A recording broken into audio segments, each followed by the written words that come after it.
Good morning, viewers, and thank you for tuning in to Econ Channel 231, to where you will be learning about all things econ. This includes the different work colors, the different workplaces, and many other econ terms. And this will all be presented to you guys through graphs, newscasts, sitcoms, and even some commercials. So sit down, relax, and enjoy the next 11 minutes.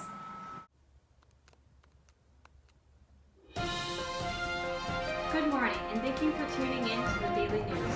Recently, the economy has gone into a recession, causing structural unemployment to be higher than ever. As you can see, the price of goods and services have risen and resulted in inflation, which is the major cause of the recession. Today we have one of our reporters, Haley, to interview people with various work-collar backgrounds. And go. Thank you, Kaileen. Today with me is a white-collar worker, Stevie. She works as a public relations officer and currently makes around $90,000 a year. How is this recession currently affecting you?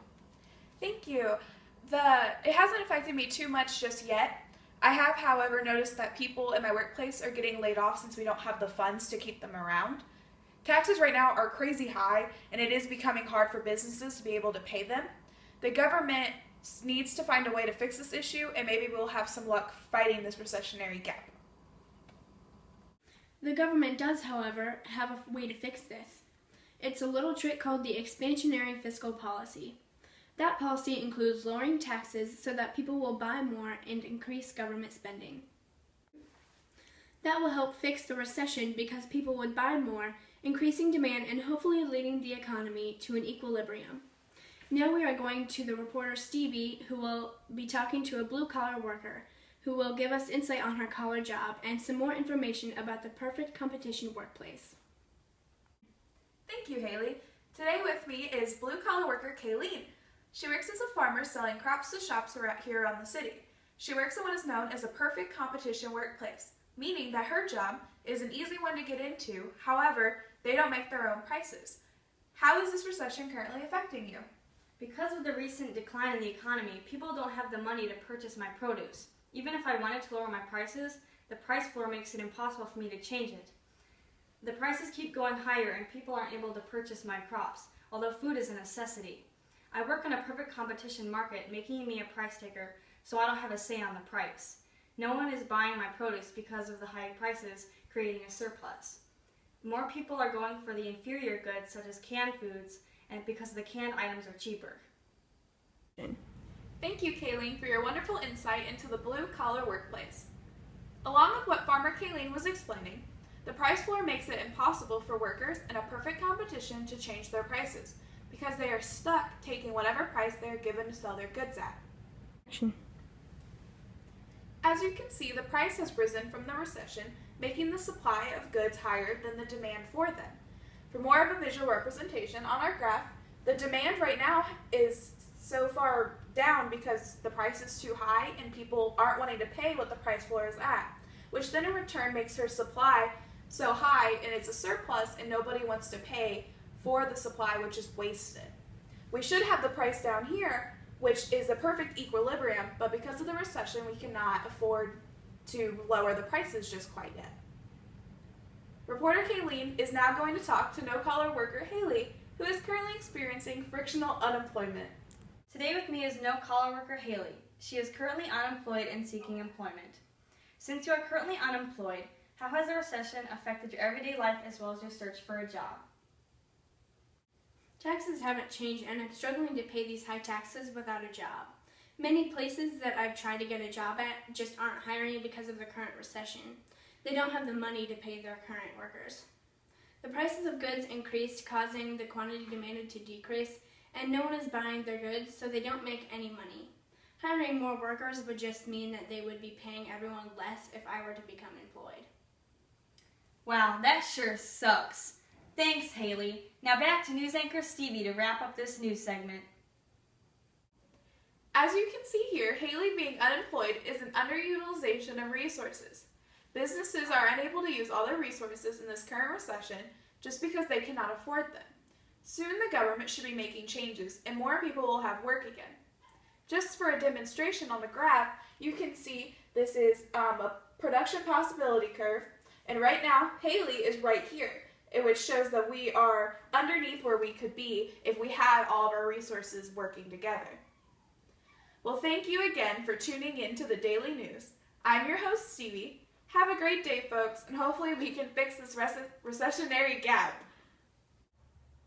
In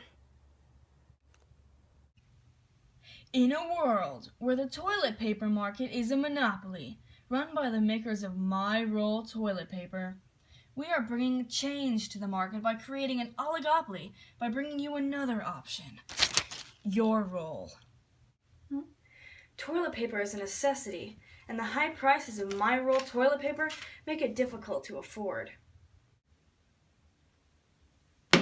Your Roll's low prices cause the quantity demanded to increase because more people want to buy the toilet paper at a lower price. Because of the decrease in Your Roll's prices, the demand for My Roll's toilet paper will decrease because no one wants to pay that much for toilet paper. Your Roll is the perfect substitute for My Roll. You won't even know the difference. Literally, nothing is different. Here are some reviews from our happy customers.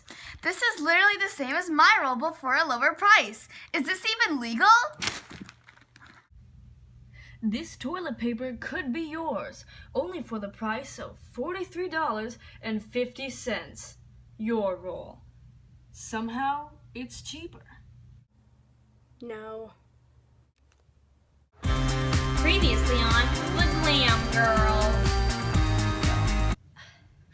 My little sister doesn't seem to know the difference between a want and a need. I need it! I need it! Oh wow, that's soft. I need it! Beachy. I need it! A nutcracker? I need it! Go. You see, she doesn't know the difference. A need is something like air, or water, or food. I need it.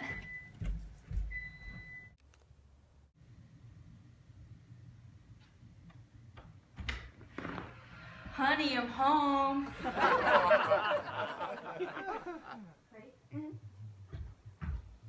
Dad! Honey, why are you home so early? Well, to tell you the truth, I just got fired from my job. I don't understand. Why? Well, you see, the company could no longer afford to pay me anymore because of the current recession in the economy, so I was laid off. Aww.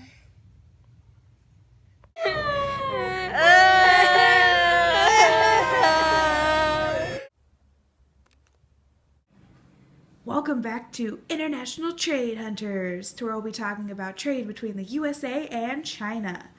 While we look into their trade, we'll be seeing who has the absolute advantage and who is the comparative advantage.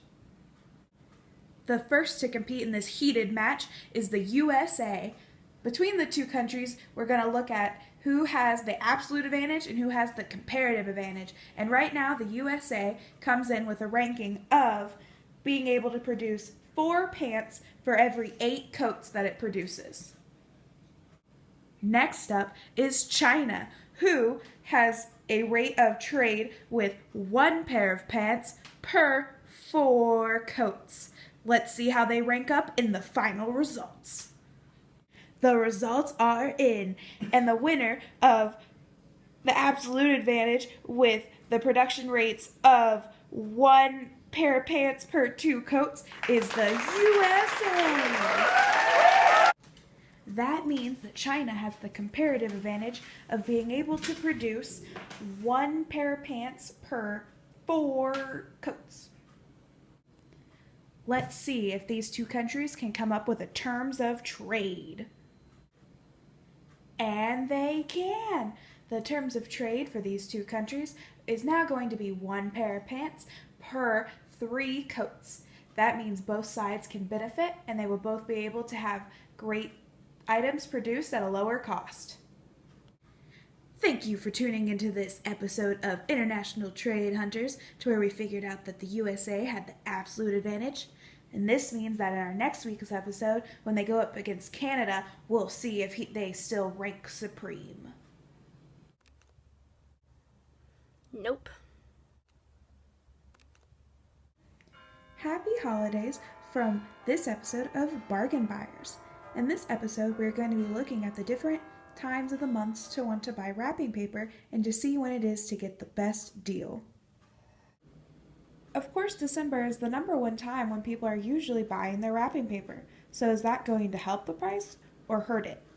The prices in December for wrapping paper are extremely high because of the high demand, which is represented by point A.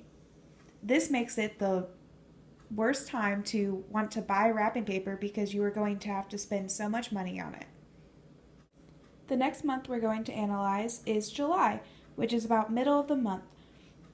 That will be represented by points P2, B, and Q2. July is still close to the holiday season just because some people get started very early, and that makes it still where the price is a little bit higher than what it could be if you wanted to buy it in what month point C might be. This makes it still not the best one to buy just because it is higher and there are still some better options. The last month I'm going to show you is January, which will be represented by points P3, C, and Q3. Since January is right after December and most people are already done their shopping and they are kind of out of money, they won't be buying as much wrapping paper, so that means wrapping paper prices are going to be very low and that will be the lowest time of the year. So January is the best time to go out and buy your wrapping paper. However, no matter the month, if you see a great deal that you just can't pass up on, you go ahead and take it. Thank you for tuning into this episode of Bargain Buyers, and hope to see you next time when we show you some more great deals and when to get them. Thank you for tuning in tonight, guys, and I hope you all enjoyed the show. I hope you guys have all learned new econ terms and you're ready to go out there and share them with everyone around you. Thank you again for tuning in, and I hope you enjoyed because this is only a one-time thing. So have a good night, everyone.